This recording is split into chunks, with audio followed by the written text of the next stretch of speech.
Welcome to our channel. Today, we delve into the darkest corners of human experience with 7 chilling true horror stories that will leave you questioning reality. Viewer discretion is advised. Are these stories just spooky tales? Or is there something more sinister lurking beneath the surface? Buckle up, because we're about to take a terrifying trip into the unknown. Let's get spooky. In 1970s Germany, a young woman named Anneliese Michel became the focus of one of the most terrifying and controversial exorcism cases in history.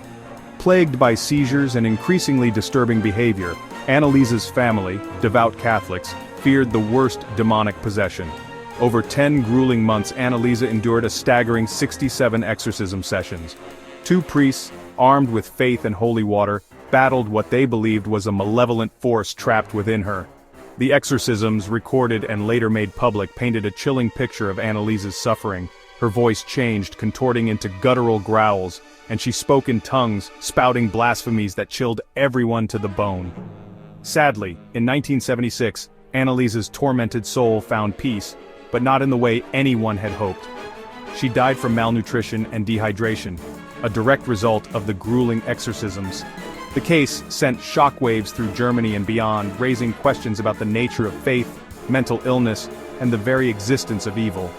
Was Anneliese truly possessed, or was she a victim of a tragic misdiagnosis? The lines blurred, leaving a haunting reminder that some mysteries are better left unsolved.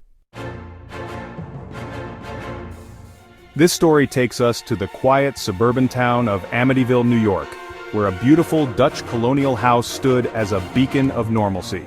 That is until November 13, 1974, when the DeFeo family was brutally murdered within its walls by their very own flesh and blood, Ronald DeFeo Jr. A year later, the Lutz family moved into the infamous house, eager for a fresh start. But little did they know, they were stepping into a nightmare far beyond their wildest imaginations. From the moment they crossed the threshold, the Lutz family was met with an onslaught of paranormal activity that would make your skin crawl. Strange odors, unexplained cold spots, and objects moving as if guided by an unseen hand. One of the most unsettling claims was that of the Lutz's daughter Missy, who befriended an imaginary playmate, a demonic pig named Jody. As the days turned into weeks, the paranormal activity intensified, pushing the Lutz family to their breaking point. Finally, after just 28 days, the Lutz family fled their dream home. Their terrifying ordeal became the stuff of legends, cementing the Amityville house as a chilling reminder that some places are best left undisturbed. In the quaint, unassuming town of Southington, Connecticut, nestled among rolling hills and charming New England architecture, stood a house with a dark secret. This house had a history, a past steeped in death and despair, because you see, it used to be a funeral home. In 1986, the Snedeker family, searching for a fresh start, moved into this unassuming abode, unaware of the horrors that awaited them. It started subtly, with whispers and strange noises that seemed to emanate from the walls themselves. But as the days turned into weeks, the paranormal activity grew increasingly more disturbing. Apparitions, shadowy figures that seemed to vanish into thin air, haunted their waking hours. Unexplained cold spots sent shivers down their spines, and the air grew heavy with an oppressive sense of dread. The paranormal activity seemed to latch onto the Snedeker family, twisting their perceptions and turning their lives upside down. Desperate for answers, the Snedekars turned to renowned paranormal investigators Ed and Lorraine Warren, hoping for some relief from the relentless haunting. Even Ed and Lorraine, who had seen their fair share of spooky stuff, were taken aback by the sheer intensity of the paranormal activity within that house. The Warrens, armed with their crucifixes and EMF readers, dove headfirst into the investigation, determined to uncover the truth behind the haunting. The haunting in Connecticut remains one of the most intense and documented cases of paranormal activity. Hold on to your hats, folks, because we're about to journey across the pond to good old Enfield, England, where a seemingly ordinary house on Green Street became the epicenter of one of the most well-documented poltergeist cases in history. Picture this. It's 1977, and the Hodgson family, single mother Peggy and her 4 children, are about to have their lives turned upside down. It started subtly, as these things often do, with strange noises and objects moving inexplicably. But things escalated quickly, and soon the Hodgson family found themselves at the mercy of an unseen force that seemed determined to wreak havoc on their lives. Furniture moved on its own, seemingly dancing to a sinister tune only it could hear. Knocking sounds echoed through the house as if an unseen entity was trying to get their attention. One of the daughters, Janet, began speaking in a gruff, disembodied voice, claiming to be a deceased former resident of the house. The case of the Enfield Poltergeist sent shockwaves through the UK and beyond, attracting the attention of the media. Newspapers ran sensationalized headlines, eager to get a piece of the paranormal pie. Skeptics scoffed, dismissing it as a hoax, but those who witnessed the events firsthand knew that something truly unexplainable was happening on Green Street. Even seasoned paranormal investigators were left scratching their heads. The Enfield Poltergeist remains one of the most intriguing and debated paranormal cases of all time, a chilling reminder that some mysteries may never be solved.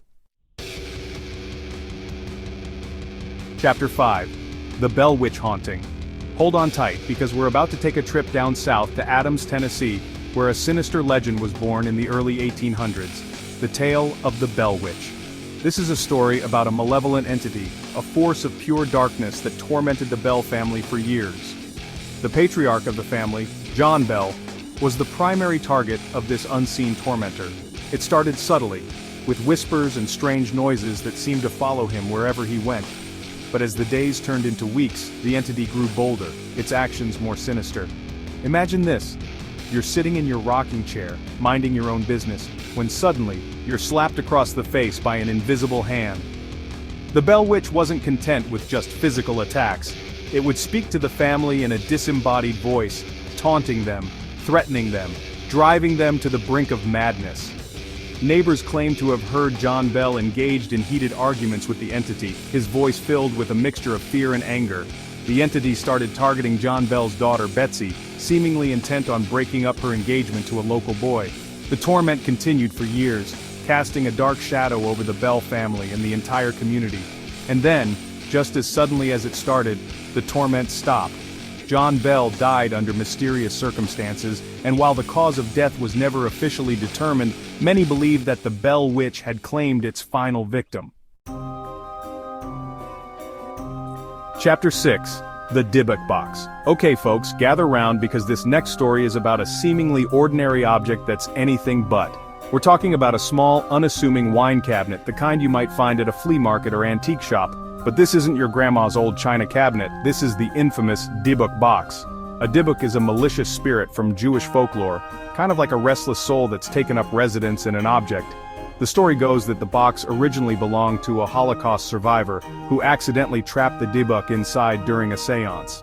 The box ended up in the hands of an unsuspecting antique dealer who started experiencing some seriously freaky stuff. Horrific nightmares, health problems, and a general sense of unease that permeated the very air around the box. The antique dealer, understandably freaked out, decided it was time to pass the buck, or rather, the box. He gifted it to his mother, who suffered a stroke shortly after receiving the box. The box changed hands a few more times, leaving a trail of misfortune and misery in its wake. Each new owner reported similar experiences: nightmares, illness, and a feeling of being watched. Chapter 7. The Hinterkaifeck Murders. Buckle up folks, because this final story is not for the faint of heart. We're traveling to the remote German farmstead of Hinterkaifeck, where in 1922, a gruesome crime took place that remains unsolved to this day. Imagine this. It's a cold, dark night, and the Gruber family, Andreas and Kazilia, their widowed daughter Victoria, and her two young children, along with the maid, Maria, are gathered in their farmhouse, miles from civilization. They had no idea that they were about to become victims in one of the most baffling and chilling murder mysteries of all time. There were strange occurrences leading up to the murders that sent shivers down the spines of even the most hardened investigators. The family had reported hearing footsteps in the attic, as if someone was pacing back and forth keeping watch. They found unexplained footprints in the snow, leading to the house but not away from it, as if whatever made them had simply vanished into thin air. The maid had just quit, claiming that the farmhouse was haunted. The murders themselves were brutal, each victim killed by blows to the head, likely from a pickaxe. The killer remained on the farm for several days after the murders, feeding the cattle, eating the family's food, and even sleeping in their beds. Despite numerous investigations and countless theories, the Hinterkaifeck murders remain unsolved. The identity of the killer or killers and their motive remain a mystery, lost to the annals of time. Outro the end. Thank you for watching. If you enjoyed this video, please like, share, and subscribe for more chilling stories. And remember, sometimes the truth is scarier than fiction. Until next time, stay spooky.